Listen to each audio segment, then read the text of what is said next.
Praise the Lord and hallelujah. Therefore, Onyankopɔn nhyira wo sɛ woka me ho ene day. Megye di sɛ wo ho yɛ ɛwɔ Awurade mu. Onyankopɔn asomdwoe ɛnka wo. Onyankopɔn abaawa evangelist Mrs. Jacqueline Ennin na nyame na me so de ne nsɛm brɛ yi nyina yi.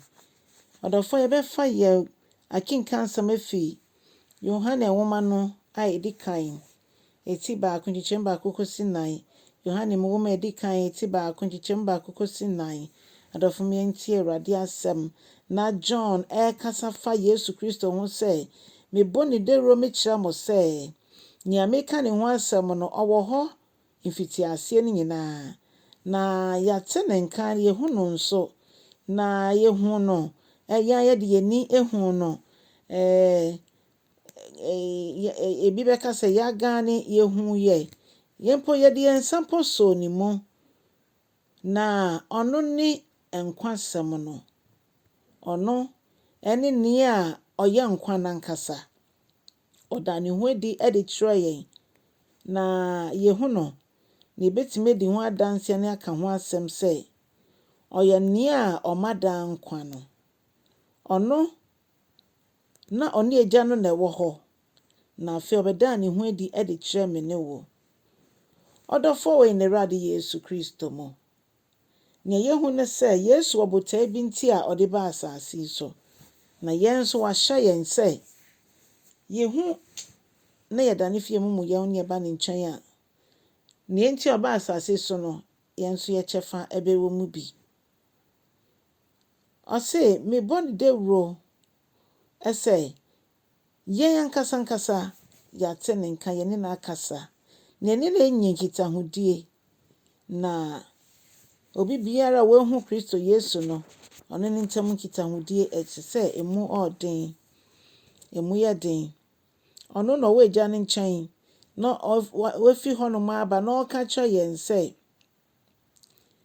nea obi biara ɔne ne benya nkitahodie ni ɔno ne agya no ɛne ɔba ne nkronkron no nyinaa na ɛwɔ nkitahodie na ɔse saa nkitahodie no nso ɛbɛtena se afebɔɔ ɛwɔ Yesu Kristo mu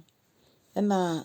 Paul John ɛka kyerɛ yɛn sɛ ɔtwerɛ wɔ enum nyinaa sɛ deɛ ɛbɛyɛ anigye bɛwie pɛyɛ na kyerɛ sɛ yɛakɔso anya awerɛhyɛmu ɛwɔ Yesu Kristo mu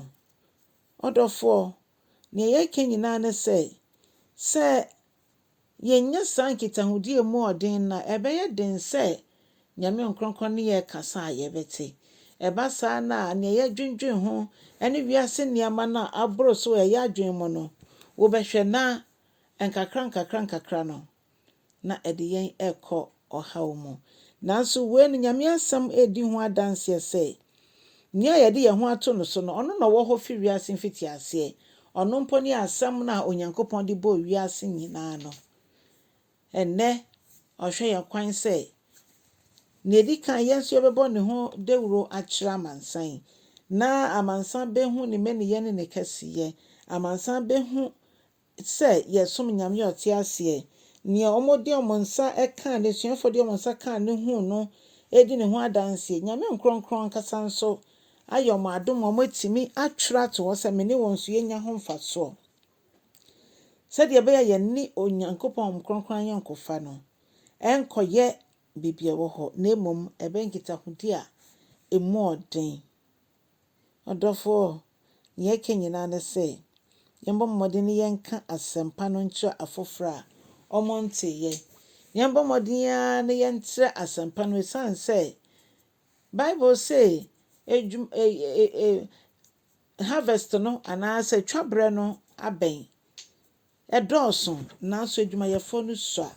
adɔfo yɛ bibia yɛyɛ wɔ Awurade mu bia no nyɛ yɛ ahoɔden nyame nkronkron na ma yɛ ahoɔden mpo mɛka sɛ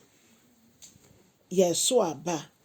ɛno nti yɛbɔ mpae sɛ Onyankopɔn bɛyɛ n'adom ɛbra yɛyɛ tira asɛm mu no afoforo nso tie ɔmo nso so akyerɛ mu saa na yɛtumi atwe akra ama Awurade Onyankopɔn dom boa yɛn na yɛnyɛ asɛmpakafoɔ ɛma no ma yɛntie asɛm no na yɛmfa nto baabi a yɛnyɛ ɔpɛpa no mpo sɛ yɛnkɔnkɔ hwehwɛm sɛdeɛ Bereafoɔ no yɛyɛ no asɛm bi a mbɛte biya no ɔmo ɛkɔ hwehwɛ mu kɔtena ase esua asɛm no ho sɛ nea ɔmo nim no anaasɛ nea Paul ɛka no ɛno ano no a yɛn nso so nyame nkronkron gu so ne yɛ kasa adɔfo no mama yɛngya yɛn ho nyinaa nto no so ne yɛnka nkyɛ no sɛ nyame nkronkron kyerɛkyerɛ kwan a yɛbɛfa so a yɛbɛtumi atwe akra a ɛde ama wɔ asafo Awurade onyankopɔn mmoa wo na kyɛ asɛm no na sɛ Yesu ankyɛ no sɛ ɔba a